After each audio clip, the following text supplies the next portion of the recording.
मुझे तो एक किस्सा याद आता है। मंडावी जी जब भाषण देते हैं तो इतना किस्सा कहानी बता देते हैं कि हम लोग भी कोई न कोई किस्सा याद आ जाता है।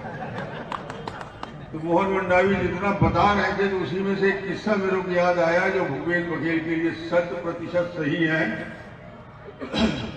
वो किस्सा है, एक साधु के पास एक चूहिया थी, मुसवा। चूहे जानते हो नहीं, मुसवा पाले रही। वो मुसवा ओकर कुटी के आसपास घूमत रहे, दार भात खाए और घूमत रहे। वो कुटिया के बाहर जाने लगी जब मुसवा, तो बिलई और हपके और दौड़ी। फिर वो मुसवा बिलई आते महाराज में किसे बोला बिलई बना दे महाराज, तो बोला गंगा जल छिड़क के थे बिलई बन जा।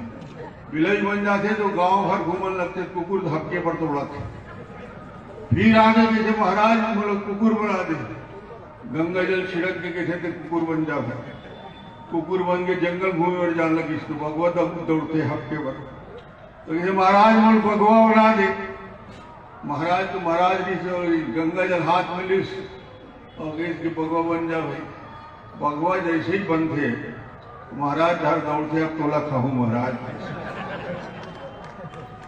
ये मुसवा की हालत ऐसे होगी, भगवा बन गई। पूरा छत्तीसगढ़ लूट रहे थे, पूरा छत्तीसगढ़ लूटा थे और तुहिल थे। तुहरे वोट नहीं से जिन कमंडल में जल छिड़क के बोला मुसवा ले भगवा बना दो।